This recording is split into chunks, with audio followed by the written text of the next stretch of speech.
Welcome back, everybody, to the CF podcast. Who you are hearing speaking right at this very moment is Clint. And you guys should recognize me from a couple of things, just like you should recognize Kaya, who we've got sitting over there. What's up, guys? And you guys should definitely recognize the occasional face, but that voice, the man. voice, the man, the myth, legend, typically behind the camera. He's in front of it today at the podcasting station. Wow. Too much Look of at an that intro. face. Look So at that much face. of an intro. We've got Ryan over here. Ryan, just drop us a little poem, dude. Dude, I was so bad at school. My English teacher would be so mad at me right now. Roses are red, violets are blue. Oh. Screw you. How about that? I like it. Yeah, guns are cool too. Your English teacher would. There you go, look at that. Your There we go. English teacher would love you after she met me, if she met me. Do you see what I'm saying? I get what you're saying. Obvious. Probably. Yeah, That's you'd true. probably make a lot of. All right, English anyway. Hey, so we're going to be talking about SHOT Show 2023, obviously. You guys are definitely big fans of our show coverages. We've done range events. We've done Red October, Clash, Bash. We've done the Southern Shooting Sports Expo. We've done NRA Annual Meet. We've done like the Surefire event, Thunder Ranch, a couple of others too, Fort Scott Munitions. And you guys love these different types of coverages that we do. And that's where we get a lot of our subscribers from. And before we start talking about SHOT Show, though, we're actually going to be asking you guys for some help. Unfortunately, this is the first time this has ever happened to us, and it seems like there's a full frontal assault on gun tubers on YouTube. And we actually have not one, but 2 strikes on our Classic Firearms YouTube channel. Yeah. First time ever. In a row. Yeah. Mm-hmm. Yeah. And apparently, just showing, not how to, but I have shown how to, but just showing the addition of adding a silencer to a gun apparently is a big no-no. Now, all of a sudden. I mean, all of a sudden, everybody does that. Like literally, like there's nothing illegal about it whatsoever. No. But Well, there's here it nothing is. we do that's illegal. Because Absolutely. if we did anything illegal, we wouldn't have a job. We wouldn't have a business. So there's that. Ben wouldn't be, Ben wouldn't be doing what he does. Yeah. And so, that it is what it is. But anyway, what we're doing right now, though, is asking for you guys for some help. Are there any of you out there that might be able to put in a good word at YouTube or something? At least, it's not even that we violated a policy. Tell us what part of the policy we violated. And that's... We didn't manufacture it on camera. We didn't manufacture it. Exactly. They specify that. But that's what they're saying. They're saying that is considered manufacturing or building something. Okay, literally a QD suppressor on a rifle. You just put that on and you shoot. We didn't What- manufacture. We didn't provide the Yes. serial number to that silencer. We didn't build the Nothing. housing. We didn't install the baffles. We didn't 3D or any of it. But even if this is some new rule, hey, you know what? We don't like this. Fine. Yeah. You could just announce that, and if we do anything after that, I get it. But you go back to a year ago, you cherry pick a video, and then you just go ahead and strike. Like, how 2 long years ago. How long 2 did it years take for you guys to build this channel? I'm new here, but Oh, well, the channel's been around, so it started way before Ryan and I. Yeah. Yeah. Ryan and I, we took it over in, 2019? 2019. 2019 is when we took it over, and we really changed pretty much the trajectory of where the channel was going. Before, it was pretty much this was our commercial space, right? Yeah. And Ben built the channel over the past, I want to say almost 15 years. Yeah. 15 years. Ben started it with like, hey guys, here's what we got in today. Here's new import. Here's new surplus. Here's some trade-ins, something like that, right? And we got a lot of our followership from that, of course, and of course from subscribing from the giveaways. Yeah. The giveaways are obviously a huge thing for us, and that's our number one resource in marketing, right? I mean, people, the word of mouth, the social signups, and everything else. That's been huge for us, and it's something that is really, really cool. yeah. So what I'm getting at with that is like, you just said it great. Like, you guys work so hard. I'm new, okay, but you guys work so hard, Ben, you, Ryan, John, everybody else, to build it up to this level, and YouTube just, oh, you know what? Bam, I can just shut you down like this. Yeah, what sucks is it's their platform at the end Exactly, of the day, right? but- And there's definitely other platforms out there. People talk about Rumble, people talk about some other different ones that are a little bit more, I don't know, have this thing called freedom of speech, I guess. But the problem is though, as a business, right? We're like right now we're uploading to Vimeo, but I'm checking out our videos there. We have 3 comments on one video compared to the almost 1,000 that we have on another. Yeah. And it's difficult as a business too when we want to drive traffic to our website. Hey, we're going to completely ditch YouTube. Sorry, that's not where the populace is. Now, of course, we're going to be uploading to this other platform, or maybe even to these other platforms. We'll do it, sure, but at the same time, it's like, are you guys going to follow us? Because you guys are saying you should, But if it's only 1 or 2 of you that's coming, then what's the point? You know, we're putting in a lot of work and effort to get not much out of it. Which is why the best place to keep up to date with everything we do is through email. Yeah, Regardless of what we're doing, it's going to be on an email. Yeah. You know? They can shut us down on that one, but email, we will be in touch with you guys, every single one of you guys. And if you're already subscribed, you already know that we're in touch with you about 4 or 5 times a day. Yeah. Regardless if YouTube puts a strike on us, we can't post for the next 2 weeks because of the strike. Right. As of filming this right now, this will be going on Friday, and we got it on Monday. But in an email, you'll see the video linking to Vimeo, YouTube, whatever YouTube channel that is. For example, our SHOT Show footage is going to be on Outside the Warehouse. It's not going to be on Classic Firearms because of that second strike, limiting us to posting for the next 2 weeks. Yeah. So basically, those who are listening right now, if you don't want to be controlled by YouTube on getting up to date information from Classic Firearms, go to the website and sign up for the email. Text messages and emails, you know. Text messages even are still kind of a pain because there's one provider out there who's not even I just heard that today. I was like, oh my God. Yeah, so anyway, there's a full frontal assault on the 2A, and that's not just in social media, but that's also in the political realm as well. So make sure you're supporting organizations like Firearms Policy Coalition, Gun Owners of America. There's all sorts of them out there that are actually standing up and fighting for your rights because this is bullcrap.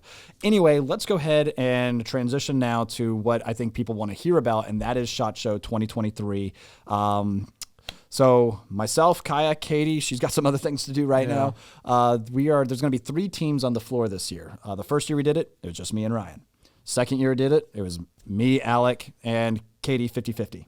Now there are 3 dedicated teams to try to cover as much ground as possible to bring you as many manufacturers as possible. I think the first year we covered like 50 to 60 manufacturers. Yeah. This last year we got 120, 130. Yeah, somewhere in there. So we pretty much doubled. Yeah. So what I'm hoping is we triple our our progression this year. I mean that would math, right? Yes. The math would be 180. So guess what? I'm just saying. Yeah. Wow. That would be a lot of manufacturers. So we're going to pretty much just start like, hey, team 1 over here, team 2 over there, team 3 over there, start, other than maybe a couple of appointments that, you know, we each have. And so let's talk about some exciting things that I've been doing some research. I've been looking in. There's actually an article, if you guys go to classicfirearms.com/news, that is our blog space there. And we've got some excellent writers that write for us. And one of the articles we got up there are the best guns of SHOT 2023. Now, of course, this is a small snippet of what's to come. But there's a couple in here. When I was reading through, I was like, oh my gosh, there are some interesting things. And like the very first thing on that list was the Zinc. The Zinc, what is it, RZMK 357. This is weird. This is weird. It is it's a 357 bullpup revolver with a hinged breech loading system, double action 6-shot, and it is encased. It's a encased revolver. In other words, there's no wheel that spins that's viewable external. It's actually housed, which makes sense because if you've ever shot a revolver, you know that there's not a complete gas seal unless you're shooting a Nagant revolver. There's not a gas seal in between the actual chamber and the revolver cylinder. And so if you can't shoot it suppressed. So you can't unless, again, it's a Nagant revolver. Yeah. So when you say hinged, the cylinder is attached to the top hinge of the revolver. Yes. And then it drops in. So imagine like a frame on a pistol and then like a removable slide, right? But the removable slide, instead of it removing, hinges upwards. The revolver is connected to that. You load it, then you drop it back into the bottom frame. And then it's all covered. It's all encased. And so sounds like a spaceship to me. You're describing a spaceship. Revolver in itself is a spaceship term. Yeah, the term bullpup revolver is nuts, right? And so the Zinc here, this is a Turkish company, I believe. So do you know them? Of course. Of course, my family is designing that. He went to high school with that guy. I mean, yeah, he's probably my cousin over there. Oh my God, that's funny. So I got to see that. Yeah, it's definitely interesting. And, you know, like I said, it makes sense for it to be in queso because if you ever shot a revolver, you'll notice, especially if you look at one in slow motion, right? Slow motion. You'll notice that the gases will expel from where the cylinder locks up to the actual chamber. Yep. You don't want that to be at your wrist. That's going to hurt. That's not going to be a good day, especially 357, right? And so what they've done is encase the actual revolving cylinder so that way none of those gases are being Escape thrown from at the the shooter. side. Yeah. Yeah, So, somebody was like, I'm not a big revolver person. I've shot a few. They're saying that, you don't want to put your fingers kind of passing through that cylinder because it'll just like sear your skin off or whatever, yeah. right? I've had that happen with a Rhino before. Yeah, think about that. So when it's sealed up, you don't have to worry about that, right? Like you're talking about. If Right. they're fully- That's what I'm saying. Yeah. I'm okay. I have to say something about this. I haven't seen it. I know you guys see it on that computer. I am actually very happy somebody in Turkey innovated that. Turkey comes out with quite a few innovative firearms, if you ask me. I think because I mean, like, look at the Canik series.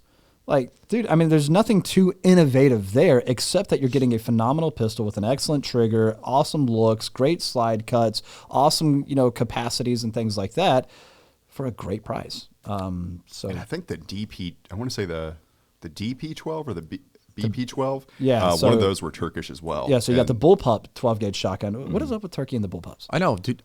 A lot of companies are doing it. I was just on the phone with somebody else like that we don't carry. They also have a very similar bullpup. So when I said innovative, I was meaning this. Of course, Turkey innovates a bunch of things, and they're doing a good job. I'm talking about like ground up, no footprint of anything. Yeah. Like that's just drawn on the table, your thing. And I haven't really seen that lately. So there's always, of course, Canik is great and a bunch of the other companies, right? I'm talking about like that bullpup revolver. I've never heard that. So I'm assuming that's ground up built by whoever built it. yeah. So there is another type of revolver bullpup that's out there. There's actually like a couple, like there's All the right, Jacob. never mind. Yeah, so there's so there's like, dude, here's the one thing. We live in an age now where pretty much nothing's original. Exactly, yeah. There's a take from something or take from here or there. But the Jacob Shaw revolver is a good one. There's the Luigi Cherubin revolver also. So there's a couple of other ones that are out there that don't look anywhere near as sophisticated. They're also much older. But this one, the RZMK 357 has a Picatinny rail also. It's a double action. I mean, it's an interesting looking gun. So hopefully, I think there should be a prototype at SHOT. So we'll definitely run by there, see what that's all about. So is the barrel on the top cylinder or bottom cylinder? Top. That's my biggest It's question. on the top. Okay. So it's not exactly It's a not Rhino. And 6-shooter, Yes. and that's a bullpup. So we got this big bullpup. It's not big. Wait, it's not big? It's not big. It's tiny. That just means can't- the action's behind the trigger. I can't wait to see that thing. Yeah, it's going to be interesting. There you go. All right, but if I'm being honest, if we're going to be talking about a gun that I'm really excited about, I think this is a brand new gun, brand new manufacturer, the Oracle Arms. That's it, 2311. 2311. I knew it, dude. It's just a beast Yep. looking thing. All right, so let's talk about this. First of all, 2311 is my MOS in the Marine Corps, so obviously I have to buy one. It just makes sense, right? That's how I'm going to justify this to me because it's not cheap, but when you think about everything that it's bringing to the game, well, let's talk about it really quick. So first of all, it is a SIG P320 mag-fed, modular, ambidextrous slide release, 4 interchangeable slide plates for different optics. It's got a linkless barrel and bushing-free design, compact elite, combat elite, and competition models. And depending on which model you get, which one you're going for, it's either going to be $1,700 or up to $3,000. I forgot. Did it have a red dot option? Yes, that's the slide plates. Gotcha. Yeah, so you got the interchangeable slide plates there. So what's really cool about this, guys, first of all, it looks hot.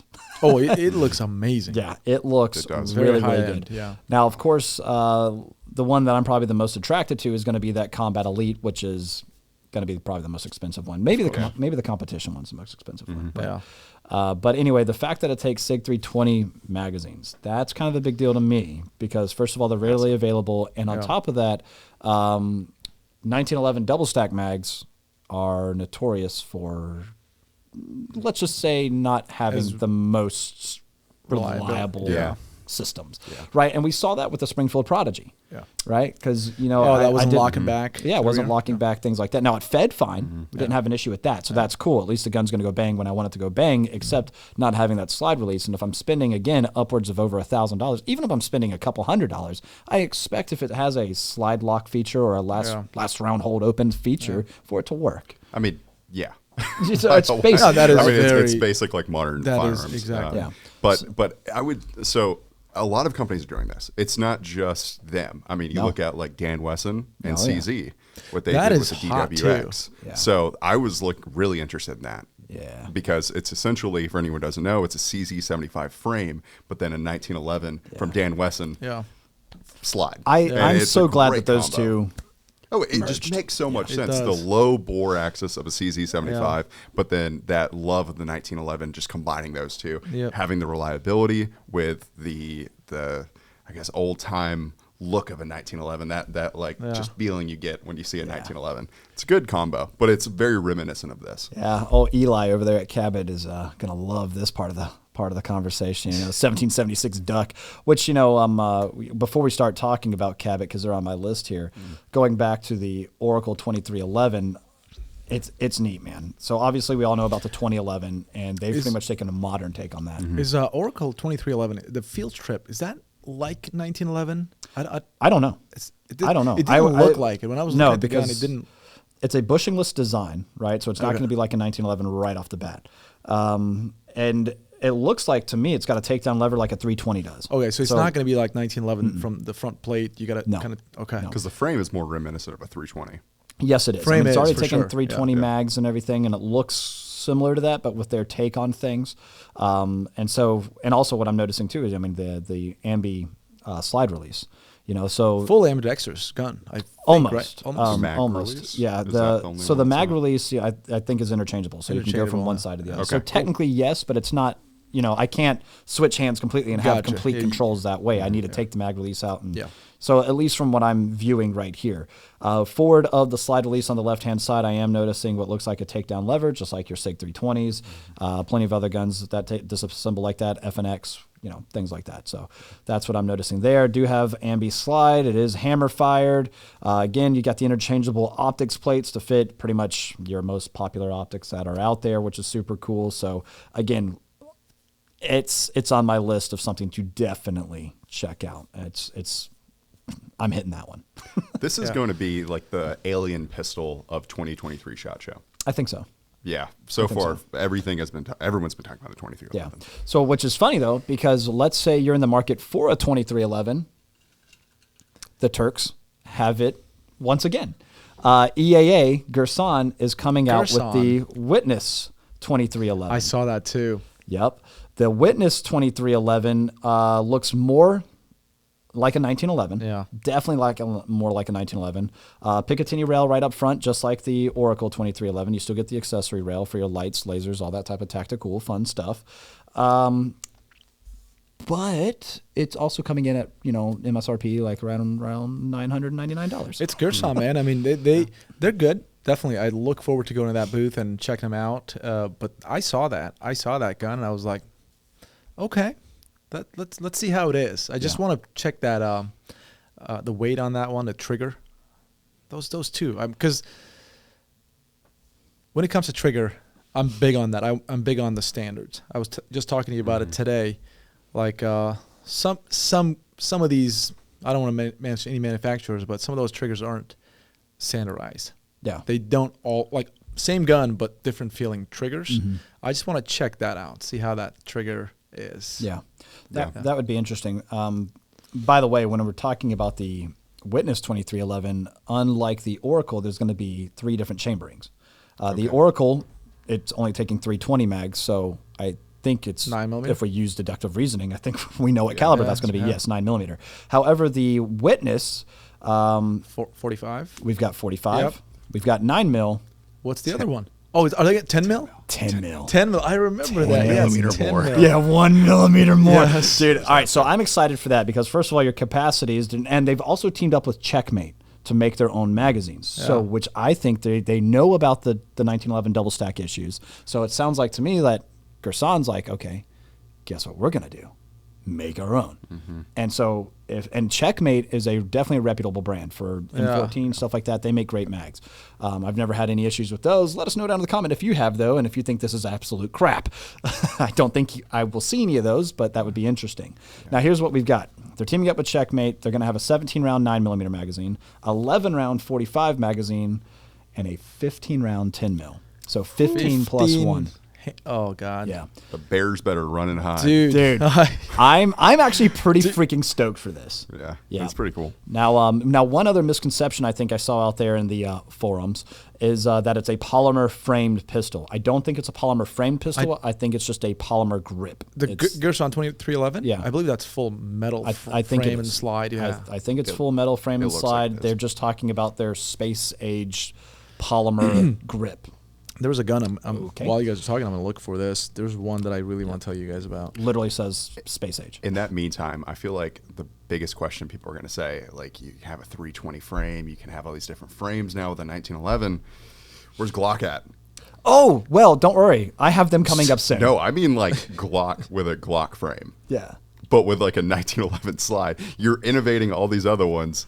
Oh, Lord. You're talking about doing some weird stuff there, homie. I am. The Glock guys and the 1911 guys coming together and making this.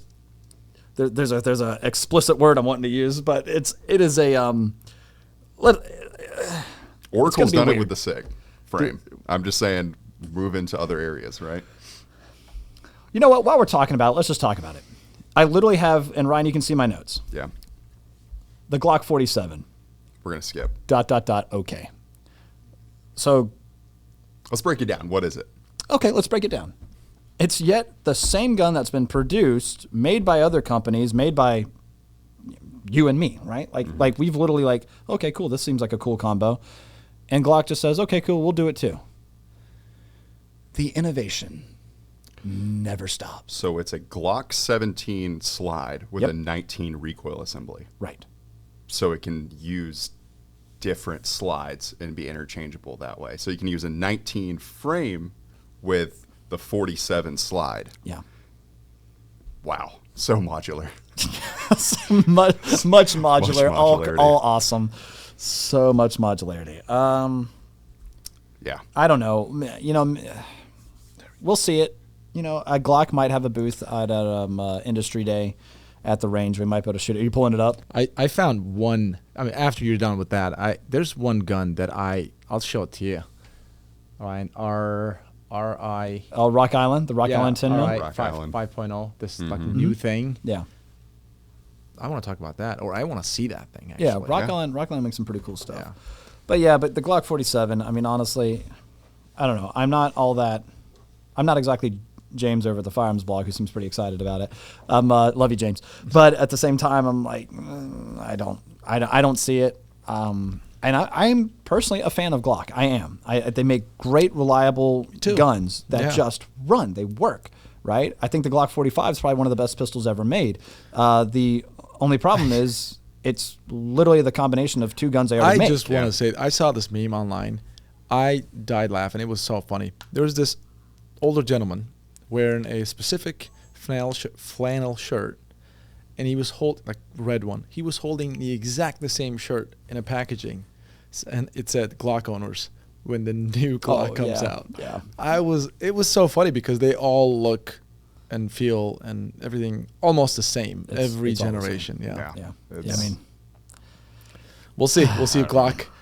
Because last year I remember people are like, "Oh, we're so disappointed. Glock just didn't come up with anything new." We'll find out. We'll see it this year. Yeah. I would see a revised version of their MOS plates personally.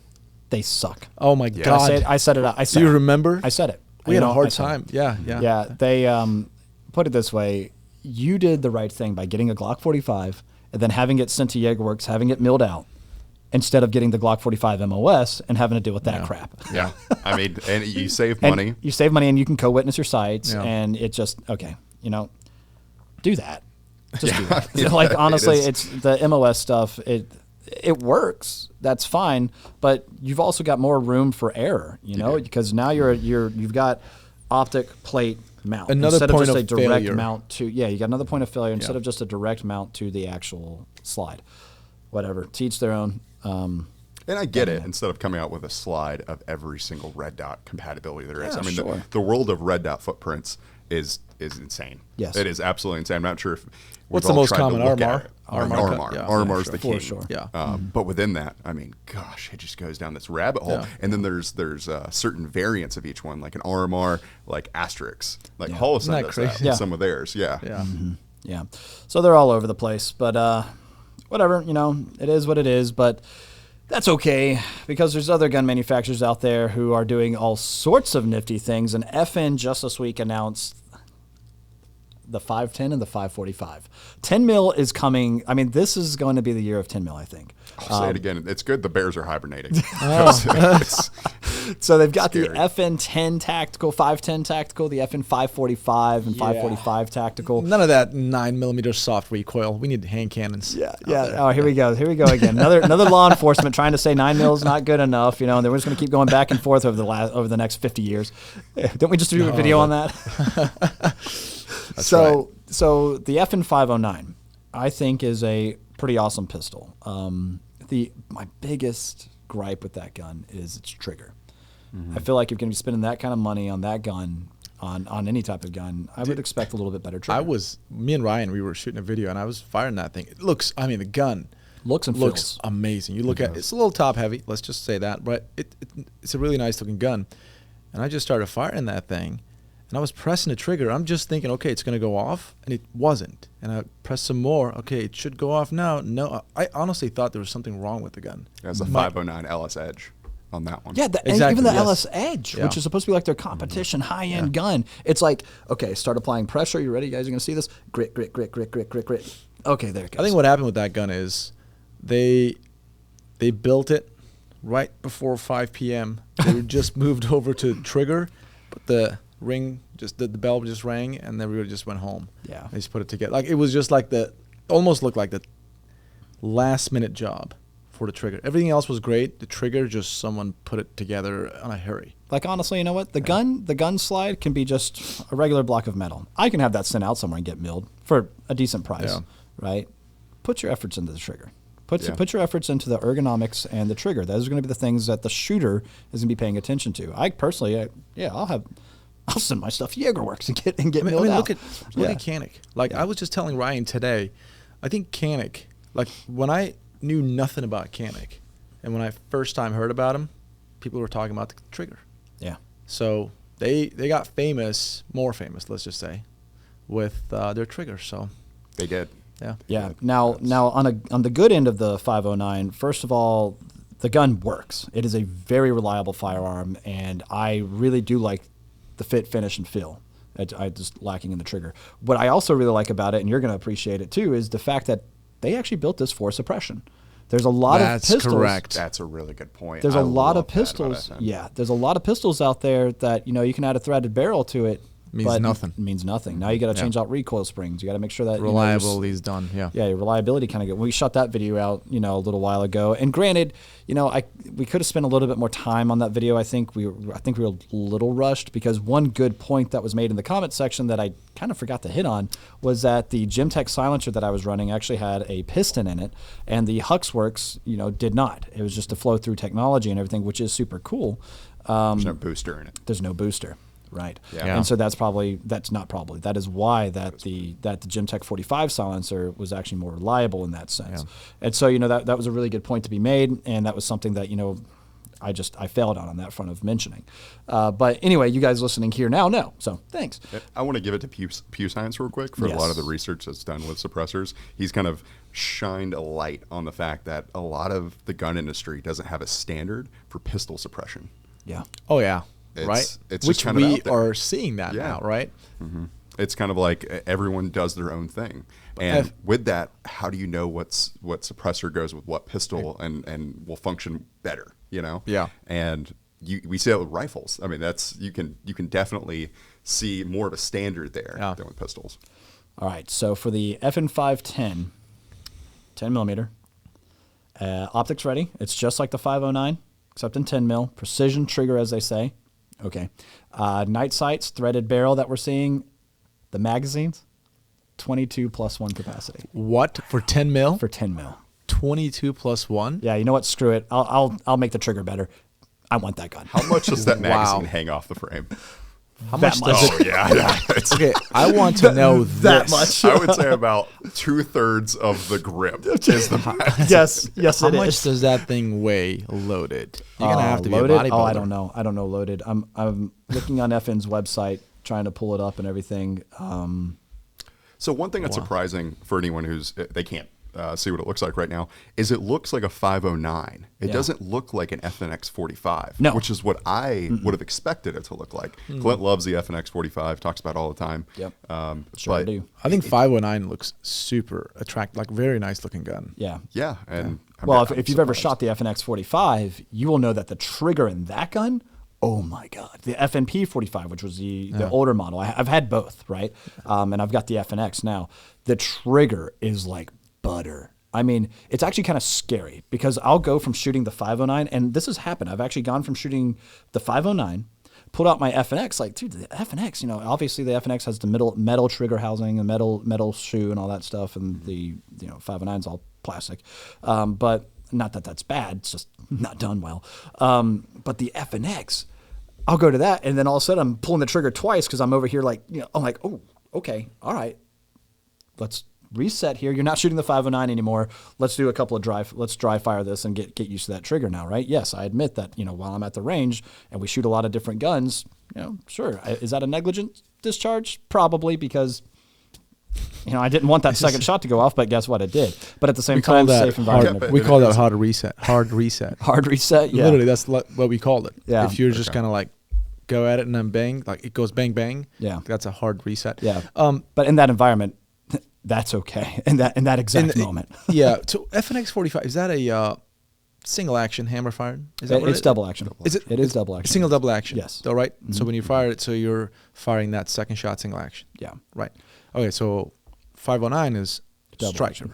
Yeah, well, striker fired, Okay, yes. okay, Yeah, gotcha. exactly. It's not necessarily double action. Striker fired is in its own category. Yeah, its own but little yeah. thing. Yeah. That's why it's surprising. I feel like I would have assumed that they would have gone the FNX 45 route. Yeah, with I see 10 what you're mil saying. first, then Yeah. going the 509 kind of look to it. Yeah, Yeah. and that's striker fired. And that's I a fair see. point to make too. It is unfair to kind of compare the FNX trigger Yeah. to the 509 because it is single double action and striker fired. However, We know. Yeah. Canik Yeah. does it very, very well. Yeah. But anyway, but then they do have the 509 now in 45, the 545, right? So again, same thing, all the other cool things we just talked about, but now chambered in 45 ACP. The capacity on this guy is 18 plus 1. So the FNX, you're only getting 15 plus 1. And I don't know the sizing of this gun. If it's a similar size of the 9mm, the 509, that's very impressive, if you ask me. I would That's gonna be think it very is. impressive. And Now that with the new technology, the way they're doing things around, like with the Glock 43, remember the other company, whoever that was? Shield arms. Shield Arms. Yeah. With the mags. Same. Yeah. They don't change anything, but yet they're able to put like 5 more rounds in it. Right. So, come on. Because at this point, Glock should be making metal mags. I mean, we all kind of know that. Oh, wait. That's not going to happen. I mean, someone should step in. Shield arms. Good job. Somebody in the comment section is like, wait, so you're saying Glock mags aren't the best mags? You can't say it doesn't take Glock mags anymore? But my polymer. But my polymer mags. That's okay. It's fine. They're useless. Anyway, I didn't say that. No, all right. In all seriousness, look, again, reliability. They work, okay? And and the Glock mags are affordable, especially more so than all the metal mags that are out there. I can admit that. Speaking However, of mags, whatever mags you're using, guys, just number them. So you know which one fails on you. Yeah. And if give them one chance. I don't give mags 2 chances. I personally don't. If it fails on me once, I'm sorry. I'm getting some new. But make sure you number them so you know which one failed on you. Or else you're gonna mix match them. You won't know which one failed. And then next thing you know, you're in a situation. Yeah. Yeah. We had that issue at the range when shooting the Glock mags. Remember that? We That was were a shooting a PMAG. It was a PMAG. It was a PMAG, But yeah. we were shooting back and forth between Glock Exactly. and PMAG, and then all of a sudden, Which one was it? Stopped. Yeah, it was 2 rounds. 2 rounds were still left in there, and then we put in a different gun, and then still the same issues. Yeah. Filled it back up. Yeah, I've never had that happen with a PMAG, Yeah. except that one time. But Yeah. yeah, Yeah. it's good to number them to know. Yep, because you don't want that happening to you in a real life situation. So no chances. So continuing on here, we talked about the FN 510, 545, and while we're on the FN train, let's go ahead and talk about it. As much as I don't want to, because it's so disappointing to me. Oh God, what's going on? The SCAR pistol, the SCAR 15P, the SCAR 15 pistol. It is a, and you know what? A lot of people are like, "What are you talking about, dude? Now you've got your throw a brace on that, you pretty much got a SCAR SBR, right?" Now, depending on what's going to be happening in politics, dude, we don't know what's going to be happening. It got shot down. You know the bump stocks. So they ruled it to be unconstitutional, unlawful. The bump stocks. With that being said, now they're very hopeful. I was just reading an article on it and watched a couple of videos on it just yesterday, actually. And I also talked to GOA, one of the GOA guys, Paul Glasgow, and that they're very hopeful because that bump stock thing was that was found to be unlawful. Mm-hmm. They believe, well, right now the ATF is just going to delay that, the whole brace thing. Again, yeah, and they believe that they've got a pretty good chance that ATF's not going to mess with that anymore because now they got to deal with the bump stock kind of thing. So it's looking good, is what I was told. Interesting. For the braces. So, hey. Yeah. I just talked to Paul last night. Yeah. We'll see. Yeah. I mean, put it this way. Look, you know what, ATF, I'm just going to go and say this. If you're listening, just trying to, gain more information or whatever. Yes, we are. If you keep going. Boy. We got it. First of all, they're $200 a piece. Yeah, right. Hey, I've heard they're north of 10 million. Yeah. Oh, way north of 10 Yeah. million. Yeah. So here's my thing. First of all, these are unserialized items. How are you going to trace them? Are you going to go through all the different bank records? Are you going to go through every single retailer that's ever sold a brace before to try to track these things? I mean, bump stock, same situation, right? So what did people do? Oh, it's now a lamp. I'm not saying that's what I did. I'm just saying, you know what I mean? So it's just, I mean, it's even beyond that, guys. Like, I mean, right there, you're banning that, banning this. It's a complete attack on this whole Second Amendment. Yeah. I can understand reasonableness, right? I mean, I was in law enforcement. Reasonableness is everything in law enforcement. But, I mean, north of 10 million, you said, and now suddenly, boom, you're going to take that away. A lot of people are going to be technically felons just because of that. A lot of people, listen, many people won't even know about it. Oh, okay. That's what gets a lot of people right there. They have no idea. Yes. They said 3 years ago when I bought this, they said it was legal. I'm taking it to the range today. Now I got, let's just say, I mean, I've been questioned only one time at a local range when I brought in my Mark 18 SBR. Mm-hmm. Do you have your paperwork for that? And I said, yeah. I'm not going to confirm or deny whether or not I did. Yeah. Yeah. And I said, yeah. And I acted like I was, searching my pocket. He says, oh, it's okay. It's just, we were just checking on that. And I'm like, why is the ATF here? Like, curious. Well, as business owner, yeah, Bay 2, he's sitting over there staring at you. Yeah, and I'm like, you know what? That's cool. Wait till I put it in the third position. Just kidding. Just kidding. What do you call that? Giggle switch or something? Yeah, giggle switch. Right. Yeah. Okay. Actually, I did have the third position at that point. Let's reel this back in. I know. Yeah, the echo trigger. Yes, you did have one. Yeah. Sorry. All right. Cool. We're reeling it back in though. All right. So backing it up. By the way, there are no reasonable gun laws. Just want to throw that out there. Okay. Anyway. So where do we start with the ridiculousness? The SCAR. The SCAR. That's 16 or 15? 15. 15. SCAR 15P is what they're calling it. So, small SCAR, long legacy. That's cute. Do you want to start with the barrel length or the caliber? Because I have a lot to say on both. I do too. Okay, I want to hear it. So here's my thing. Here's why I think a lot of people are going to be like, Clint, this is cool though, because you pretty much have a shorty, SCAR 16, right? Yeah. No. Because here's what they did. They made it 5.56 with a 7.5-inch barrel. Okay. Why do people keep doing this? Is this really something that so many people want, though? Am I the anomaly? Am I the minority when I say I don't want a 5.56 barrel shorter than my Mark 18, which is already too short? What's your Mark 18? 10.3. Okay. Let's just round it out to 10.5 inches. 10 and a half. Pretty good. That's too short for and that's the only time you'll ever hear me say that. I mean, you've probably heard it a lot, but keep going. Last time we heard him say that. Look, all right, for the 5.56 cartridge, that's just too short. You lose out what makes the 5.56 cartridge effective, and that's that velocity. Yeah. Right? And we've done our testing. You guys have seen, most likely have seen our velocity tests out of different barrel lengths for different calibers, and we found that actually 12.5 is a very ideal barrel length. It's a great compromise length for, for the 5.56 cartridge. I carry the 11.5, which 11.5. With a 64 grain projectile, right? Now it was not at my time. It was 62. They just switched it to 64 because they found that the 64 grain worked best for the 11.5 inch barrel. Exactly. Right? So they did a combination of that with 11.5 inch barrel and the terminal velocity and all terminal ballistics. Terminal ballistics was just perfect. Okay, so that's video in the future. We're going to definitely do that. Oh, yeah. And I think we should honestly try to find some 64 grain projectiles and an 11.5 inch barrel, and let's see what kind of velocity we get when we run it through the chronograph. All right. Anyway, okay. So why is this disappointing to me? Because I just told you why. Why didn't they make this 300 blackout? Yes. Why did they not make a SCAR 16 pistol, 7.5 inch barrel, 8 inch barrel, and 300 blackout? Availability of 5.56. This would have been just a more popular round. That's why. So Dude, I don't know. So to kind of go further into this, there already was a SCAR like this. There was a SCAR SC PDW. Yep. That was an SBR version of this. Yep. So this was already what caliber was that? That was 5.56. Okay. And guess what else? 300 blackout. 300 blackout. Why? So it was already done. I think honestly, I think FN wanted to come out with the SCAR 15P, and they knew what everyone was going to want, the 300 blackout.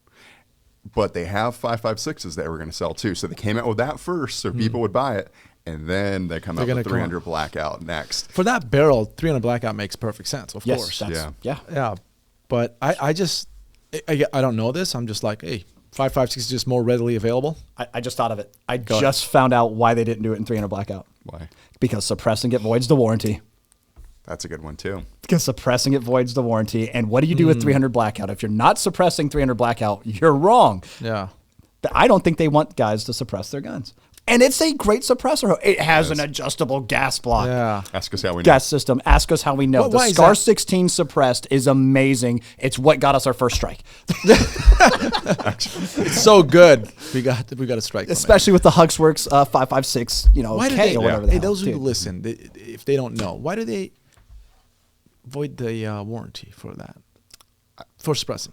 All right, so the only thing I can think of is whenever you suppress, especially a 5.56 gun, right, or any gun for that matter, you are going to add additional wear and tear on your parts, right? You're going to have more. You're going to have more back pressure. You're going to have things like that. It's going to be a more aggressive cycling, right? Yeah. Now, there's ways to combat that, of course. Like one is an adjustable gas system, which they already have. Adjust it so it doesn't do it as violently. Okay.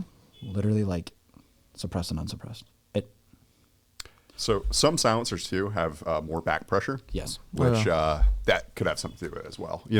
They could use one with less, such as like the Flow 5.56K from Huxworks, or you could use one with more, and it's going to have more wear and tear on the gun with more back pressure. What if you had adjustable gas system in there and you adjusted it to suppressed?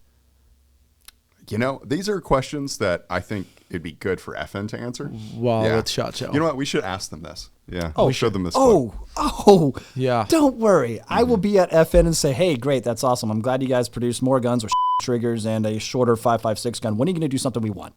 I am looking forward to the 10 mil though. Just make sure the trigger works. That sounds pretty good. Yeah. We'll get like a live reaction from Ben, the guy at FN, Yeah. Like, hey, here's a SCAR 16S we gave away with a suppressor. And you just see like a smile slowly turn into a frown. Yeah. Actually, I will say this though. I am a huge fan of FN. I will say that they are also the one other manufacturer out there that will bring military weapons to the civilian market as a civilian legal component. We're looking at the 249S. We've got the M16 military collectors, the M4 military collectors, and Colt did a similar thing with their retro guns, which I think is really cool, but oh my God, the pricing.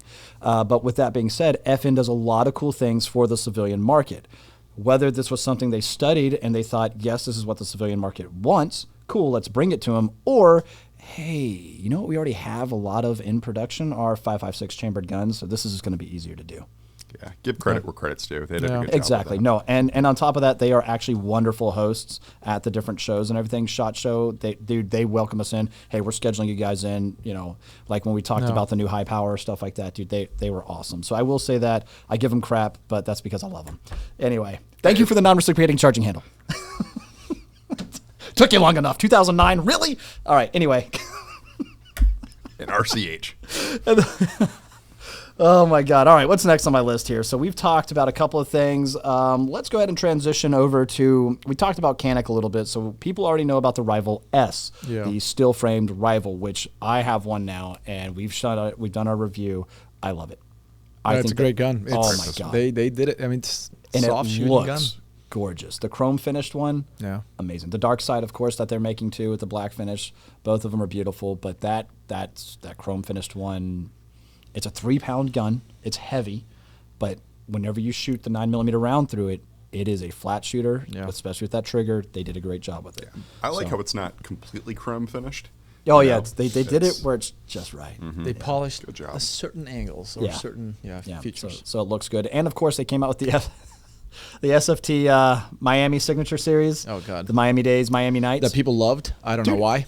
Are you serious? We were all I looked in a at it. meeting. All right. So, because I was out of town, so I wasn't part of the meeting. Oh, that's right. But when it came, when me, you guys were in loved that, when you guys came out with that, when I saw that, I was like, what the hell is this? I want one. That's what you said? That was my reaction. I was like, what is this? Who wants this? Me. I know. Why? Because I want that to be on display. I want the Miami Day, Miami Night. I want one here. I want one there. I want it behind me. I want it to look at.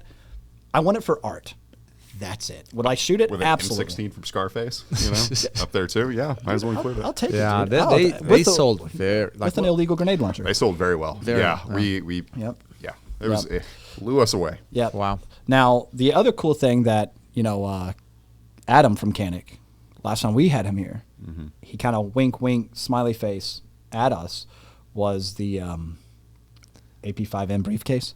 Yes. He said, because we talked to Larry. Yeah. Larry, who said that the actual HK firing briefcase was a piece of crap.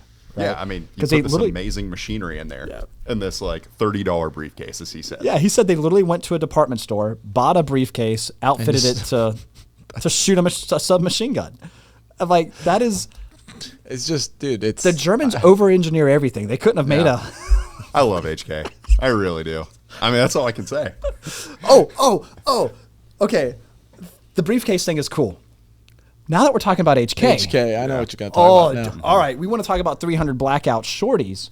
How about this HK 237 that was recently submitted for another special operations contract? SOCOM thing, but I think it was in 2018 it was submitted. Yeah. So it's a miniature G36 chambered in 300 blackout. It's a little baby G36. They're gonna have it at the SHOT Show. Dude, probably possibly. not. Yeah. I'd love to see that thing. So I think it was already at a show. It was featured in a show. Was it? It was. Yeah, because the pictures I saw of it were in a briefcase at a show. In a briefcase. Okay. Yeah. So you couldn't touch it. Yeah, naturally. Yeah. Well, we already know. I'm going to keep saying it here. Bring us an SP7, the MP7. The 4.6 caliber has been growing in popularity. CMMG has an upper out there with it now and everything. They've got a whole gun dedicated to it. We shot that. Awesome shooting, by the way. That round and 10 mil, I think, is going to be more produced. And I think we're going to see that both of those cartridges grow in popularity. And of course, I mean, let's see. The MP5's been around since the late 60s, early 70s. Yeah. And it took them how long to bring one into the civilian market? So we'll probably see when did the MP7 come out? Late 90s, early 90s? It was definitely the 90s. Yeah, it was definitely the 90s. So we still have about another good 20 years before we see an SP7. Yeah. All right. Yeah. All right. Does that math? So with this G36 and 300 blackout shorty, we'll probably see that in my grandkids' time. All right. Cool. Anyway, continuing on. Look, we can hope and dream. All right, don't kill him. Actually, we did get to shoot one at the Gundies. With the MP7? Yeah. Yeah, we did. Yeah, we did. I'm hoping they'll be back again this year because that was a dang good time. Chills. Yeah, that was something nice, man. I'll never forget that. It was at the end of the day. They had 3 magazines. And it was me, Katie, and I was like, Ryan, you're like, you better have one No, of those. I was sitting there and I was like, hey, you got an extra mag there. Yeah, you got an extra mag there. I was like, dude, I was gonna run it one more time for slow motion. Yeah, and I'm over here staring. I'm like, It's like, no, you're not. No, you're not. Like, it's like I won't fight you on many things, but I will fight you. Right. This is one of those unicorns. Yep. Angela from HK, if you're listening, what's up? You're awesome. You are so wonderful. Bring us the SB7. Anyway, okay. So one other thing that was on our, where the heck is it? Our blog post, we talked about the ATI. ATI is coming out, or they did come out with their, what is it called? The FXH45 Moxie. And that was last year, and right now we're thinking that they're going to do an expansion on that. Apparently it's been a really popular firearm. It's a single stack, polymer framed 45, coming in at under 2 pounds without the mag. There's some possibly 9mm, possibly double stack options coming. So hopefully this year, 2311, 2011s are going to be like all over the place, because as much as I love staccato, I ain't got that kind of money. Oh, yeah. You know. So I think Katie's already got an interview set up with Ursula for staccato, so hopefully we'll see some fun there. But I saw a post this morning, real quick, about it was the 2011 community, and we look at staccatos as like, whew, I don't have the money for that, right? Yeah. But in the 1911 community, oh god, that's mid tier, which is just hilarious. I mean, like, where's that mid tier gun snobs Facebook group at? Yeah, I think it was in that group. I was just like, what? It's like, what? You know what? I'm surprised. I haven't been called out in that, because I've just been lurking this whole time, and they haven't called me out. Oh, I've been lurking. Oh, God. I've been lurking Dude, for about a year now. So I guarantee you, someone's gonna listen and be like, "Oh my god, we gotta call these fuckers out." It's just for the memes. It really is. Oh yeah, it's is. so funny to see It people is. You guys- argue. yeah, mid tier gun snobs. It's amazing. I absolutely love it. Okay, continuing on. Next on my list is, I don't know how I feel about this. I never once in my life thought a 9mm magazine-fed lever action was something that I'd ever want. But POF never fails in my regard, because last year... 9mm magazine-fed lever action. You heard me. I want to shoot that thing, whatever it is. Oh, I want to shoot all the guns. Don't get me wrong. No, like this, dude, okay, you guys know, like anything that's weird, like it just catches my interest like crazy. Like that ball pop revolver that you talked about. That explains his dating history. Yeah. What dating history? No time. There's no such thing. I'm a working man. I don't got no time. You are. But no, dude, a working man. I want to see that thing. Like I want to see that thing. I want to shoot that. I just like. No, these I weird definitely want to shoot it, gadget man. things. Yeah. Industry Day is going to be fun for that, I'm Yeah. sure. Well, they better be there. The POF Tombstone is what I'm talking about. Mag-fed 9mm lever action with an M-lock rail. I think it had, oh man, I forgot the barrel length. Gosh dang it. It looked like it was a carbine 16.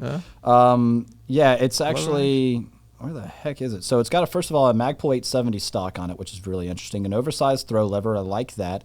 Half cock, hammer, safety position, okay. 3.5 pound single stage flat trigger. That sounds nice. Yeah, that's pretty good. Yeah, single stage. Yep, 1913 Picatinny top rail, 10 and 20 round magazines.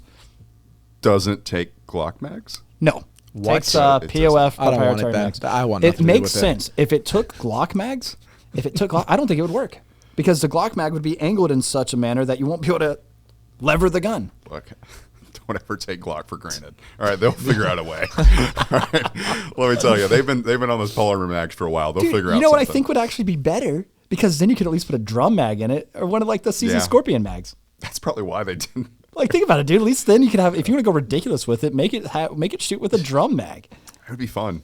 Right? That'd be an attention grabber, no doubt. Dude, that's what I'm saying. They look like MP5 mags.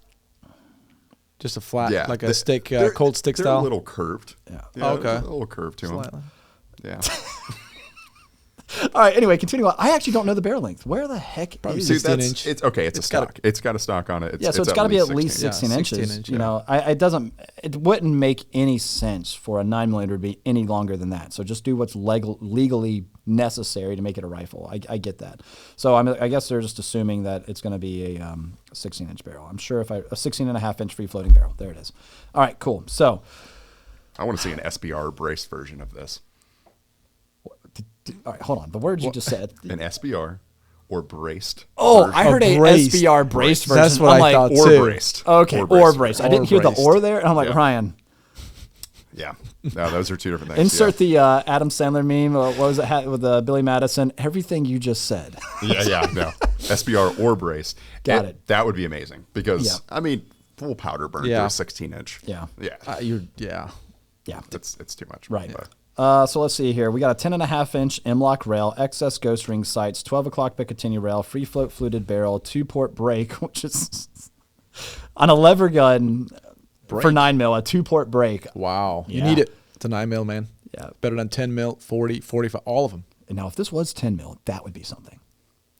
Again, 10mm, dude. 10 I agree. It's just incredible. Yeah.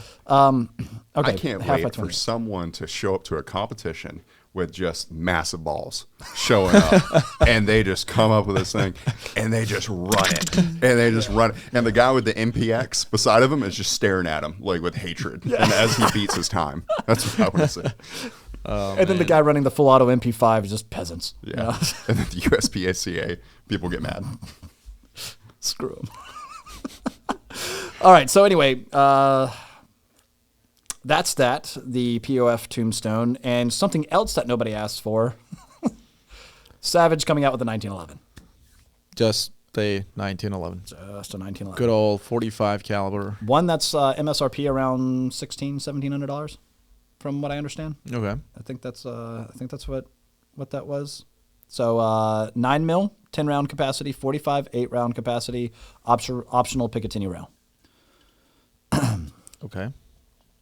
Yeah, that's what I got to say about that. Yeah, I don't have anything to say. I just- Yeah. I don't know what to say about that. Yeah, Cool. another 1911. Okay, great. Next.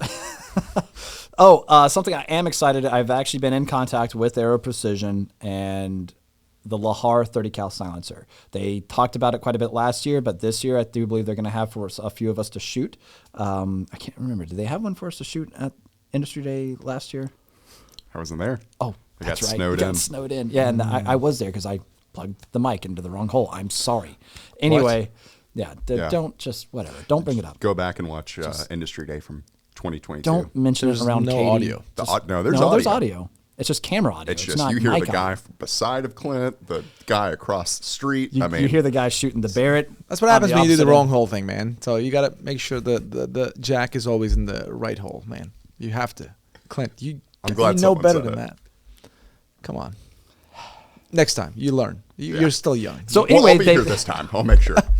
they make a standard model, which is 5.9 inches, solid. They also make a K model, 4.8 inches, and then a long model, 7.4 inches. So this is going to be currently shipping with a direct thread mount and a QD mount coming soon. That's going to be apparently a QD mount for a wide variety of different hosts. So it sounds like they might have obviously a Surefire connection, maybe a dead air connection, whatever it might be. So Do you know if this is titanium? I do believe it is because I have it. Where did you go? Let's see. Construction, stainless steel. Sorry. Stainless steel. Okay. Yeah, stainless steel. The biggest thing I'm excited about this with is finally a suppressor company is working with other companies for mounting options. Yeah. I know it's funny right now with the strikes on YouTube and how yeah, right. where, Gotcha. So there's that, but no, what's really cool is especially with our relationship with Aero. I love these guys. The first gun I ever built, like first AR I ever built, was actually an AR-10, Aero Precision, right? And I've built a few since then, and a lot of them have been Aero because, dude, they just make the parts, the compatibility. Just hey, you know what? Buy it, build it, shoot it. Yeah. And it's pretty freaking cool that they do that, especially for the prices they give, the customization, the different colors and Cerakotes they have. There's literally something for everybody, which I think is just awesome. And so talking with them, I think that's one thing that was kind of discussed was, what are going to be the mounting options? Direct thread. Okay. Obviously makes sense. Of course. And also everybody else. Oh, Yeah. all right. That's awesome. That's great. So something pretty exciting to look forward to on that end. All right. Continuing on, while we're talking about things that aren't exactly guns, EOTech. I've already got an appointment scheduled with EOTech. They've got apparently a new line of night vision. That's exciting for me. I don't know if that's too exciting for all of you out there, especially since the only reason it's exciting for me is because I might get to play with it at some point. I don't think I'll be able to afford it unless it's given to me. Is it mono or dual or both? I don't know. Okay. All I know is there's all sorts of things coming out, apparently in the IR world for EOTech, because they've also got the OGL. On gun laser. Yeah. Talk about Getting to the point there. Dude, they could have been like optimized gun laser. They could have, like just on gun laser. Laser on gun. OG on gun laser. On gun. Dude. I like the fact that it's called the OG laser. No, it gets to the point. Right? Like you have boom. no questions. You're like, this is going on a gun. This laser is going on a gun. As if I had any questions as to where else it's going to go. It's straightforward. Oh, man. So apparently it has better ergonomics than like the PEC 15, things like that. It's actually going to have a throw lever, this is pretty cool, right? So it has the IR illuminator, which typically you have to adjust like you would like a regular camera lens or something, right? And so you'd have to be kind of like at the front of the gun. Well, now this OGL apparently has a throw lever that your non-dominant hand can actually adjust now your IR illuminator. So right here. So if you're going into a room and you need it to be more open, you can open it up. If you're going outside and you need to be more focused, you can close it out. I think that's super freaking cool. That's smart. It's you can just right there, yeah. Yeah. I think that's a pretty neat thing. Yeah. So, okay, EOTech, I see you on that. Cool. Let's see here. And apparently it's going to be even smaller. Same weight, but smaller than like their other lasers that they have right now. So I saw it on pretty cool. And it looked pretty like, let's put it this way. It's not as big as that Steiner that we have over there. Oh my God, that's a D-ball A3. The D-ball D2. You're talking about the one that we have on the Spear? Oh, that was a 3. It's a 2? Yeah, it's the D-ball D2. The D-ball A3, which is what I have on my Mark 18. I love that laser. It's awesome. It's full power. It's great. It's green laser, and it works, man. The D2. Okay. Yeah, the D2 is that thick boy that we've got on the Spear LT that will be given away. So anyway, yes, the fact that it's a little bit smaller and the fact that they've also got some sort of night vision, something coming out, I'm pretty excited to see all that. So I'm going to ask them straight up, let me get one of these OGLs for a Honey Badger giveaway. If it's smaller, let's put it on a smaller gun. We've already got the Surefire mini light on it. How much crap can I put on that tiny freaking rail? Let's find out. And let me run on over. I mean, we could probably talk to Q and include one of the silencers in there too. But maybe you know what? Maybe this is when we collaborate with Aero Precision and say, hey, throw us one of your silencers. We'll give that away too. Yeah. I was gonna say, you mentioned that tiny rail. Like, just use a Hydra mount on it. Yeah. I mean, that would fix the rail space issue with the laser if you just attach your laser to your optic. I mean, it just makes sense.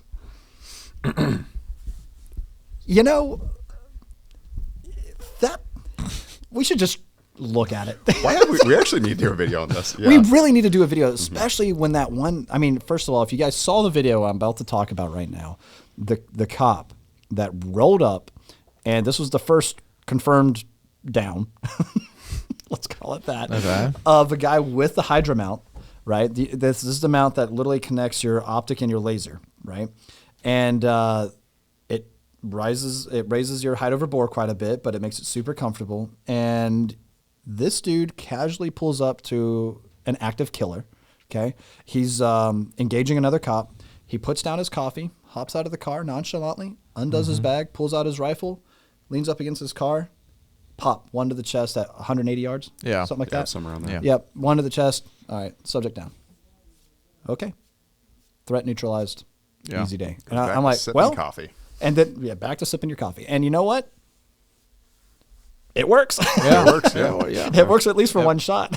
No, and I like what is it? The Unity mount with the T2. Yeah. And then HRF Concepts is a company who they make little extra things for like a mod button to make different they got the ramp. That's what I got my Mark 111. 111. Yeah.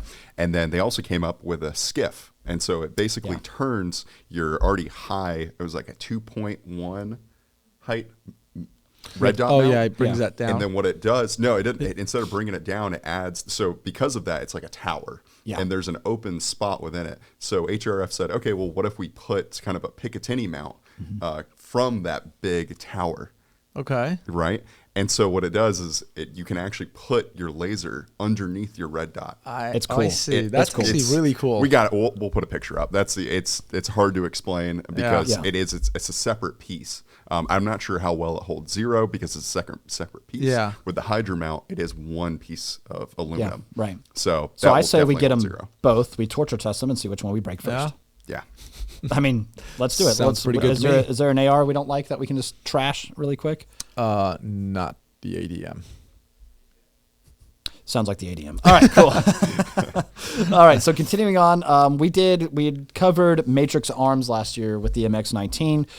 It's ultimately a really nicely done metal framed Glock, right? But however, this thing is super nice. I really like them quite a bit. Apparently, they're coming out with a new custom shop, which sounds pretty cool, and they might be unveiling a couple of other things. So we'll be swinging by those guys, Ferris, over there, and saying hey to them again. Thanks for hunting us down last year, right as the show was closing. I think it was his wife that came by and was like, "Hey, you guys are Classic Firearms, right?" We're like, "Yes." Yeah, that's right. It's like, you yes, gotta we check, are. man. You have to make sure you are. Yeah, right. I was like, yeah. It's like, well, we're a newer company. We make actually metal framed components, and they have their own metal workshop because the guns were not what they primarily do, and so they're like, but we've come out with something I think you'd like to see, and I'm like. Yeah, whatever. What else I got to do? Let's go walk over there. Let's go take a look. And next thing you know, he's showing me off the stuff. I'm like, all right, stop talking. Let's film a video because you're going to be telling me all this stuff again as soon as we start recording because I want to talk about it. Every now and then, it happens. It'll be like, hey, let's show you this. And it's like, oh, okay, cool. I don't have time right now. I'll come back. And then I might do a really bad thing and forget. It happens. Yeah. Sorry, guys. Not personal. Not personal, I promise you. But they got me at the perfect time, and it worked. And they've got some pretty cool stuff. So much so too that we've actually carried some on their website. So that's pretty sweet. So we'll be looking out for that. Gosh, dang it! That thing had the best trigger, by the way. It does. It has a really solid trigger. Amazing trigger. Yeah. Okay, I should have actually mentioned this back whenever we started talking about things we didn't ask for. Smith & Wesson. Like just as a company. Or the guys, or the guys I themselves. love Smith & Wesson. I absolutely love Smith & Wesson. Who's our buddy over there that talks crap to me all the time? I can't remember his name. I can see his face. Because he and Alec last year. He's so funny. Well, whoever he is, if you're listening, they can't remember your name. Oh no, dude! All right. Hold on. There's a bunch of them floating in my head. And Dude, I know. Just where's my email? I'm gonna pull him up right now because awesome dude. And if I just type in Smith, just gonna have a little 10 minutes later. That's right. Yeah. A few moments later. yeah. I'm sorry, dude. I have to do this. I owe him because I told him I'd make a certain time. Corey from Smith & Wesson. Corey, you're my best friend. All right. But why did you do this? Why did you bring out a direct blowback 9mm MMP 15? What? What happened? I had to adjust my ears to make sure I heard you right. Yeah, it's the MMP 15 9mm. Just a good old blowback. Yeah. I don't see anything else really about it. What's the barrel length? It'll sell. It'll sell. I'm sure. I bet you it's going to be at a good price point. What's do you know the barrel length on that one? I think it's a rifle. I think it's a 16 inch. Just straight up 16 inch. A lot of people are going to do that, I bet. Yeah. This coming year. Yeah, I think that one's actually mentioned. Yeah, it looks like it takes Colt mags. It's kind of cool. Okay. All right. Yeah. Or something. Yep. Pretty cool. So so I like this. It's got the clamshell. Yeah, it's like your standard M4 clamshell. Looks like it's got an optics-ready front sight, so a Picatinny mount there, Picatinny top rail, just like all your other ARs out in the world. M4 stock, A2 grip, whack. Looks like it takes a Colt mag and A2 flash hider. It's a retro look. I get what they're doing. Yeah. People like the retro stuff. So maybe that's what it is. Maybe I just saw another 9mm direct blowback and I was like, really? POF did it, last year with their whatever the heck that was. And I'm like, another direct blowback 9mm. Again, is there something I'm missing? Am I the minority? Is the market really asking for more direct blowback 9mm carbines? No. For me, I think 300 Blackout is out there just dominating, or it's becoming a thing. Like, more so, in my opinion, 9mm PCCs are kind of like losing their thing. I understand they got their place. You get to train with them better, whatever. But 300 Blackout seems to be the thing. If I was making something, I think I'd go to that route. But my biggest argument against 300 Blackout, though, is availability and price. Mm-hmm. People love 9mm for that. You know what I mean? That's what I'm saying. 9mm, obviously, like, they're everywhere. Yeah. But the more companies make these 300 Blackouts, it becomes a thing. then you'll increase the availability just like 9 and 5.56. Yeah, That's true. Yeah, so I totally get that. I'm hoping the same thing happens with 10 mil, 4.6, all that type of fun stuff. We will see. Now, what's really cool about this podcast and everything we're talking about right now, we're not done yet, is the fact that we're going to be able to get our hands on all this stuff, because some of my opinions might change. We're going to have to do this again post-SHOT Show. Absolutely. Because I might be like, oh my God, really? What the heck is this? This is RMZK 357. Am I really? And then I might hold it. I'm like, maybe I want one. Yep. Yeah. That's just it. These are our predictions. And who knows, like I said, the POF Tombstone, I'm going to look at that and be like, I don't know. Then again, I might hold one and then, do our little lever gun flip and be like, you know what? It's kind of cool. Yeah. Who knows? Like it. I think I'm going to like it. You I know do? Kaya. Kaya looks like he's I gonna will. like it. I'm still like stuck on that 6-shooter bullpup. Yeah. That's what I'm saying. The RZMK. I want to see that, yeah. dude. Yeah. Clint so- Smith, if he gets his hands on that. Oh, dude, that's his baby right there, man. Because he can just put him right up against him. And anyway. I think we're going to see that video, that interview. Yep. I've never met him, but I've seen a few videos. Yeah. I mean, he seems like an amazing guy. Dude, Clint Smith is awesome, man. Yeah. He is absolutely awesome. Talk about an honor to just be there Awesome. with him. Yeah. Yeah, how's he got? If you can't handle the way I talk to you, how you gonna? That's more Alex Jones. You sounded But anyway, just like no. No. Like, okay, But now you said it. Yeah, Alex Jones too. All right. So that's it. I can't. I was do going to it. say, there's so many quotes that are going through my head. I'm just going to Yeah, right. just. I'm not gonna lie. He's turning the. They're turning. Oh God, they're turning the frogs. All right. Anyway, so let's continue on here. Because it'll be interesting though to get our hands on all of this stuff and do it. But yeah, Clint Smith is an awesome guy, and I can't wait to shoot with him again. Okay, last couple of things here on the list. I talked about Eli before. We talked about plenty of 1911s, and then enters a gun. I don't even know why I'm talking about this.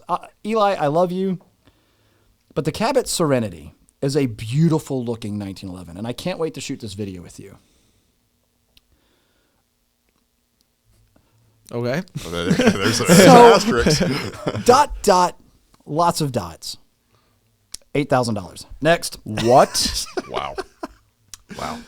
Then again, Alchemy and Cabot guns are known to make some of the most precise, hand-fit, quality 1911s in the world. Remember what I said about staccato? $8,000. Staccato's mid-tier. This is what I was talking about. Yeah. There are people and then like, hey, if you are, that's amazing. I'm glad you spend your money on firearms that you love. That's awesome. Absolutely, dude. Like, absolutely. by no means making fun of you, but it's a different mindset. But you know what? Here's what I compare that to. Bugatti, right? Like they just make a few of them. Mm-hmm. They're already sold well before they even make them, whatever. So it's that. There's a market for that, but it's probably very, very slow. Not slow, I'm sorry, small. Yeah. And they probably have people line up for those, man. Not for me. Like, I mean, there's no way I'm paying $8,000 on a handgun. Not because I don't think it's worth it. I simply can't afford it. Yeah. That's it.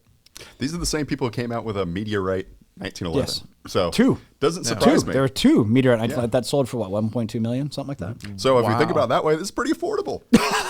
I mean, now that you say it like this is that. a budget Cabot. It's a budget $1 million 1911. Wow. Oh my God. All right. So let me just run through here because they have a list of specs. Let me just run through them real quick. And you guys let me know if you think this is worth $8,000. Available in 9mm or 45. No, it's not. I was going to say, I'm sold. Mine's not, so done. 9 mil? Yep. Cabot frame constructed from 416 stainless steel billet. Cabot slide made from Damascus stainless steel, deep etched and polished. Proprietary hardening process. 5-inch or 4.25-inch stainless steel match grade barrel, hand fit, crown cut, flush fit, threaded barrel option. Polished feed ramp, big bang cocking serrations. Not little bang. Not little bang. Wow. Lowered and flared ejection port, like that. Flared serrated trigger set to 3.5 pounds to 4 pounds. Rhombus cut front strap checkering, 24 LPI. Rhombus cut checkering on main spring housing. One-piece extended magwell and main spring housing. Cabot machined and placed perfect fit ejector. Cabot billet one-piece full-length guide rod. Billet thumb safety. Billet scaffold idiot scratch-proof slide stop. We're going to test that. All right. I feel All right, like you know I what? can Pause, 'cause describe. I'm only about halfway through, but let me tell you I was going something. to say, I think we're. Let me tell you something really quick. idiot scratch proof slide stop. Is I would like to know how. And also, thank you for that on an $8,000 gun. Continuing on. Billet magazine release, billet beaver tail grip safety, Cabot billet constructed barrel bushing, Cabot reverse dovetail front sight, stainless steel, Cabot ledge rear sight standard, MRDS mount and optic optional, billet stainless steel grips, integrated frame rail, 2 8-round magazines, 9-round magazines for 9mm, Cabot bushing wrench and gun lock, better than 1.5 inch at 25 yards, accuracy guarantee. They lost me with the accuracy guarantee. I was on board throughout the whole thing. Yeah, I mean, if you're guaranteeing the accuracy, then come on. Well, Yeah. yeah. I mean, geez, like, okay, let's get to it. Like, somebody sat there and they had a dictionary, synonym for good, fascinating, whatever. They just came up with all these, like, fancy words and described it. Okay. In all seriousness, I mean, it sounds amazing. I don't think It sounds standard amazing. is all that, fancy. I mean, they got standard right there. I Cabot, mean, there's ledge, rear all sight, kinds something of like that. There's a lot of kinds of billet. words that I don't There's know. a lot of billet. Mm-hmm. They like their What billet. was some? Rhombus cut? Yeah, that's like, I don't know. Sorry, I don't know what that means. Look, for you 1911 guys, It's a pattern. Rhombus cut. You know what I It's a do? it's Out not- wait, of everything listed, it's not a pattern. it's a shape. Well, yeah, sorry, whatever, dude. There you go. But, yeah, Jeez. shape. So the one thing that I'm mostly confused at, what is the big bang cocking serrations? There you go. The little bang didn't work. What about the medium bang? Where's Big the, bang. What about the extraordinary bang? We got the big bang. These are the questions we're going to ask. It sounds like it's a pretty good piece. Yeah, for Yeah. sure. So anyway, but going back to your rhombus cut, if you look at the pictures of it, yes, it is a shape, but the pattern that you initially see is what they're referring to. So it's like, okay, that's what you're going to be feeling on the mainspring housing and on the front strap of the Gotcha. gun. The Damascus steel does look like a Call of Duty skin, which looks cool. It does. It does look really, really good. Again, this is one of those guns that I just want on the wall.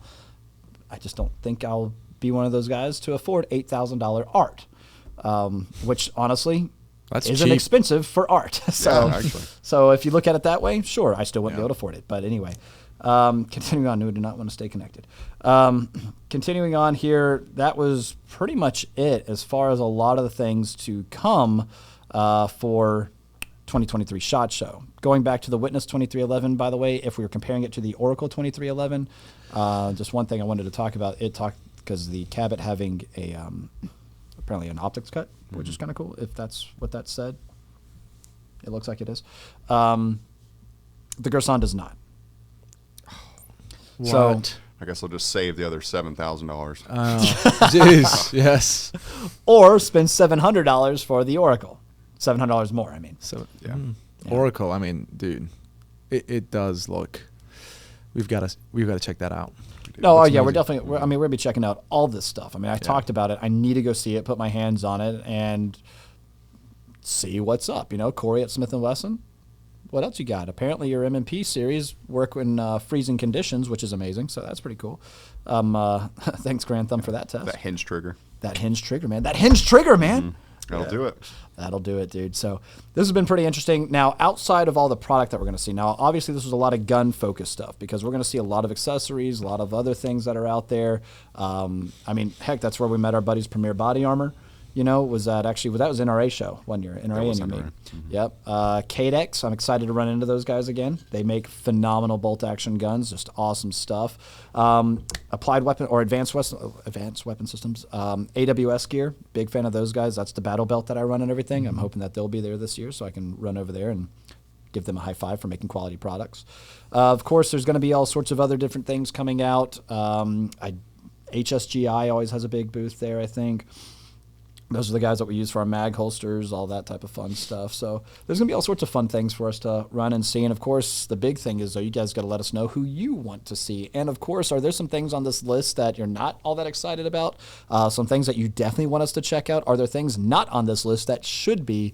Let us know down in the comment section below. And don't forget, get subscribed on our Outside the Warehouse channel. That is where we're going to be uploading all of our SHOT Show coverage. So please don't miss out on that. Spread the word. And if you do know anybody that might be able to help us out in this two-strike issue that we currently have on the Classic Firearms main channel, let us know. Just drop that comment. We'd much appreciate it. Yeah, we would definitely. we would. Yeah, we would definitely appreciate it. And also social media. Make sure you're following us on Instagram. It's at Classic Firearms Official.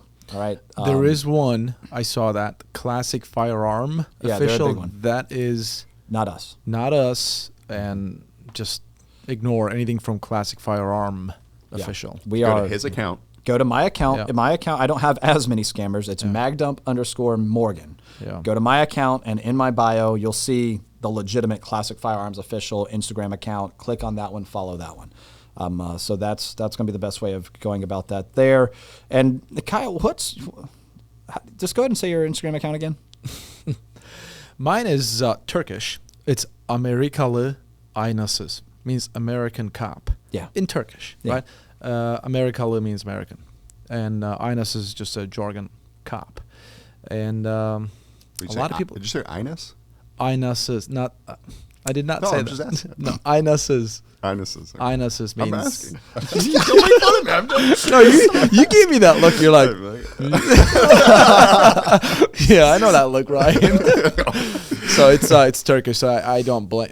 You can see Mag.Morgan is following me, so you can see that. Yep. I feel bad for anybody who tries to pronounce that. Yeah. Or anything else you post. Absolutely, that too. 100%. Don't check out my page. You would be sorry. It's just him sipping coffee in the morning and playing his guitar. Which is amazing. I mean, for me. Yeah, that's a good way to wake Yes. up. Yeah. It is actually a good way to wake up. I just It's moved here, very- okay? yeah. I don't know how else to meet my neighbors. So I turn the amp on. Going just for play a the guitar. walk helps. No, that doesn't work. I tried that. You live downtown Charlotte. Go to one of the pubs, man. One of the bars there. There's a park. There's literally a park across the street, right? Yeah. What? I have not left my place at all, so I don't know. How do you get here? Teleport. Fair. That checks There out. we That go. checks out. No, of course, I've met my neighbors. yeah. So follow us there. Ryan posts all the time, by the way, guys. You should check out his Instagram page too. Yeah. Isn't it just Ryan Cobel? Ryan, COBL. Yeah. Yeah. Yeah. There's He posts all the time. You guys All need the to check time. it out. It's the most entertaining Instagram Look, site there is. all right. I'll start posting. Yeah. What? Are you I'll start serious? posting. Yeah, I'm serious. There we go. Never post a single thing on Instagram. Dude, I have a hard I'll time post- posting too. Like, Yeah. I honestly, I don't post much on mine. I want you to post nothing but gun-related memes. Okay. That's Well- going to be a different page possibly in the future. Yeah. You're going to lose No, a page. I What actually- happened I to will Drukas post. Bopkins? Yeah, so that was a guy I followed, and We all follow. Well, We I'm love saying I this followed him stuff. for a while. Yeah. I really liked his content, and then all of a sudden he was just off Instagram. I Yeah. don't know. 9mm Wait, deleted or he SMG. just stopped? Yeah. Deleted. We looked it Yeah. up the other day, and it was gone. We can't find it. Instagram's like that too. Like, boom, you're gone, as if you didn't exist. It happened to me. Yeah. One day I woke up, I didn't have my account. I was like, what's going on? They said your account is a fake account. So somebody reported my account as fake account. Just an attack, right? Yeah. And you can't contact Instagram. You can't do anything. Yeah. Like zero, right? So I had to fight for it. So I called some celebrity friends that I have in Turkey and literally used their media managers to get a hold of people in Turkey and Instagram and open my stuff back up. Yeah. Really? It was very, very hard. Yeah, that sucks. But but there's 9mm SMG. Is he still around doing things too? Yeah, he's still around. Yeah. Yep. He- There it's there weird was a Clash Lover. Dude, I love Clash Lover. He's PS90 king now. Yeah, He's PS90. buddies with my buddy Surplus Arsenal. Awesome, But yeah, there's all sorts of good Instagram accounts out there, especially like good news ones too. The Loadout blog, fantastic. First of all, the prints that he does and everything, it's awesome stuff. And he's pretty like low key and subscribers or whatever, followers, but he puts out really good content on that front. So just shouting out a couple of you guys because Instagram gunstagrammers need to be shouted out too. John, I'm getting to you. Quit making. I don't want to call you out if you're gonna be like that. I was actually gonna save you for last because he's our actual photographer. He's over there. What about me, Clint? Help me out. Is that what he was doing? Yeah. Yeah. Yeah. You know what? I'm not even gonna call him out anymore. John says Amerikalı aynasız, guys. That's his account. That's as well. his account. John takes shots. That's he's our photographer, and I'll let you decide what type of shots he's taking. But anyway, All of So- them are a miss. All right, last thing. Just a joke, buddy. I love you. I love you. That's why I said it. What is one thing we're all looking forward to at SHOT Show? Like as far as releasing a product. as far as releasing the product, Yeah, I was gonna say one the thing. circle bar. The circle bar? Fuck, you know we're gonna find clips. I'm gonna be dead. Just like, first of all, we're flying in on this coming Saturday. We're flying on this coming Saturday. Yeah. Right? We're starting our SHOT Show at the SIG event and Beretta event on Sunday. Then we got Industry Day on Monday. Then we got Tuesday, Wednesday, Thursday, Friday. Yeah. R.I.P. us, dude. Yeah, it's gonna be. All right. Anyway, so continue with what your thought was. Yeah, what's one thing you're excited for as far as a product that's being released at SHOT Show? The or you hope is being released at SHOT Show. What I hope is being released is the CZ Bren 2 and 308. That was going to be mine. Except it wasn't a CZ Bren 2 and 308. 300 blackout. 300 blackout. I'm so serious. That was my answer. Because they make the CZ Bren 2 and 308, but it's only military contracts. Bring us the CZ Bren 2 civilian model. Like, and they make a 5.56 CZ Bren 2 and pistol format. Yeah. So you could just put the barrel and 300 blackout. Yeah. There you're done. Yeah. What was her name? CZ girl that I filmed with like 2 years straight. Oh, that was such an awkward interview. Dude, I had a microphone in one hand, my gun in the other, and I wanted to show off the trigger, and I'm like, can you just rack that for me? I mean, dude. And she just goes, she's like, sure. Yeah. And then she Cool. racks And then the look at slide that, dude. so I'm that- just trying to do my job, all right? The other thing I'm excited for is the Cloud Rain 3.0. Oh, dude, I haven't forgot, tried it like, yet. lights I've seen and a couple stuff. things on there. Because like Surefire obviously is going to have their turbos out again. Oh, dude, I forgot about that. Yeah, so so they much. just came out with a 3.0, and they're going to come out with a new rail soon. M-Lock rail I'm excited for. Yeah. Dude, definitely Oracle 2311. Yeah, I really want to see that. Check that out and see how that is. Same. And another thing is, last year I was an exhibitor. Okay, so I was not only limited to my own products only, I was just stuck in that booth. So I'm also excited. So I know for products, 2311 Oracle, right? I'm very, very excited to be roaming around, meeting all these different manufacturers. Oh, what's going on here? Are you going to stop by and say hello? To SAR, he's asking. Maybe. Depends. Yeah, I probably will go say hi to everybody there. Yeah. I'm sorry. Yeah. So So I'm very just so everybody knows, not on bad terms or anything like that. I just thought it was kind of funny. Yeah. Because you were an exhibitor last year. That's I where was. we met, which is so funny. That's funny. Think about how things, Yeah, no, work out. I ended my contract with SAR. Sorry, I was with SAR USA. I ended my contract. I just wanted to take a different route. So I told the guys, hey, this is the end of the road for me. And He just wanted to actually be able to walk around at SHOT Show instead of stuck to one booth. That's what it really was. And it sucks. Yeah, it really does suck being stuck there. You know what's really funny is when he gets 25,000 steps in one day and goes, guys, this sucks worse. I was going to say he just wanted to shoot a Canik. That's that too, Ryan. You just hit it right in the head, man. Perfect. No, I really want to meet all these. I did walk the floor a little bit. I would just walk away, just kind of meet some other companies, accessories and whatever. But now I get to actually play with all these different handguns, rifles, whatever, and accessories. So meet all these people. I'm very stoked about it. So yes, it's going to suck walking 25, 30,000 steps every single day, but I think it's going to be worth it. It's going to be worth It's for something you love. I love, exactly, yeah. So Kai and I, because he said, oh man, I'm not gonna be able to hit the gym and stuff like that, and I said, okay, let's put 15 pounds of weights in our backpacks. That's And actually a very good point, Clint. let's do it. Are you spot guys on. actually doing this? Yeah, why 100%. not? Dude, it's good. All right. Cool. I guess who's not doing it? The guy carrying Because the you're camera. gonna have the 15 Dude, pounds. I mean, yeah, you've got the Yeah, that's camera true. system that you walk with, and dude, I've seen you. You're just like, put it this way. We were at the Black Rifle Coffee Party last year. Okay, what's going on? This this dude, could go weird. Oh yeah, it could. But we were at the Black Rifle Coffee Party last year, and those guys are interesting. And let's just say it became a very late night, and they ordered pizza. Thank God. And I'm over there enjoying my pizza, enjoying the party, and I look over, and then there's Ryan He just has to bring the story On up. the ground, Okay. passed out. Nope. There's Ryan on a very comfortable looking chair, Yeah. just Very- like this. He's got his elbow in his lap, pizza right in his mouth, asleep.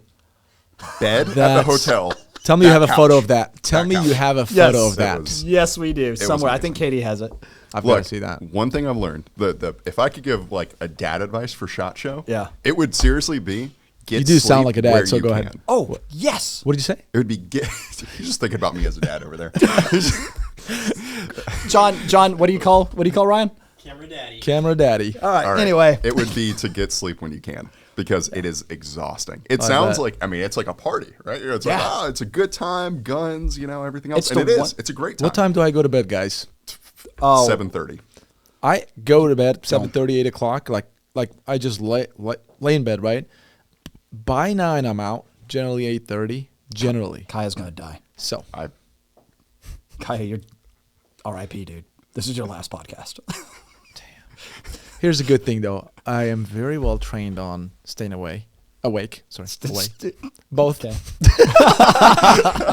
Staying awake because I did work graveyard shift a lot, so got used to all that stuff. And plus, come on, boot camp. I know not military, but law enforcement. But yeah, they kept us up sometimes, so got used to it a little bit.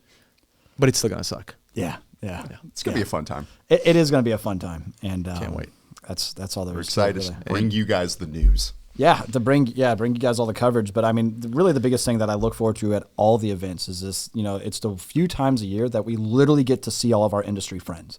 Like, we've been in this industry now for about 4 or 5 years now. I think going on 5 years in April. You're 4 years. Kaya, you've been in the firearms industry.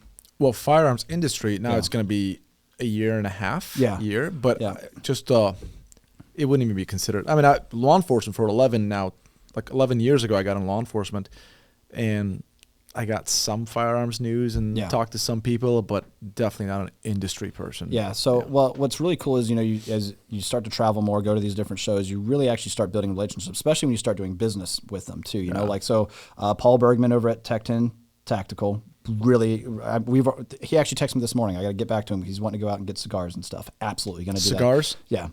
Yeah. I love cigars. All right. Well, cool. Well, you're not invited. It's okay.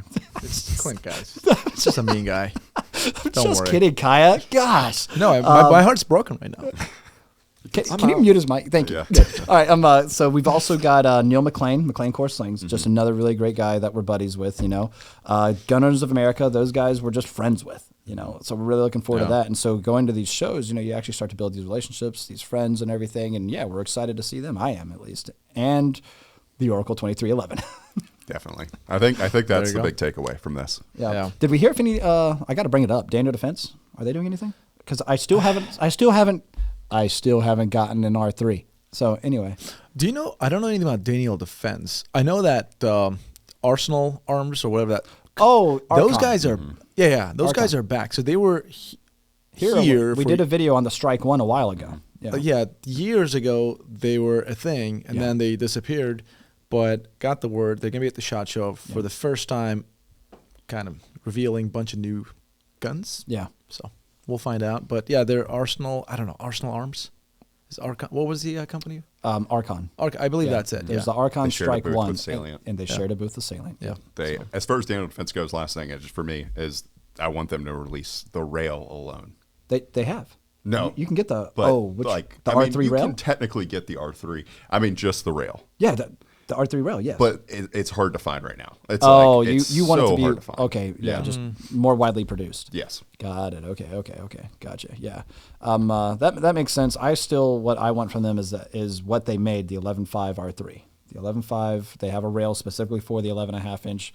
What's cool about the R3 is ultimately it's the same Daniel Defense quality products, but ambidextrous controls and the M-Lock Riz 2 rail. So it has that really secure, really tough lockup and everything. So, but anyway, I think we're. Is there anything else? That's about it. No, that's about it. That's about it for me. I can't think of anything else. Excited to go check out, especially for me. You guys know a lot of people out there in the industry, right? Industry friends.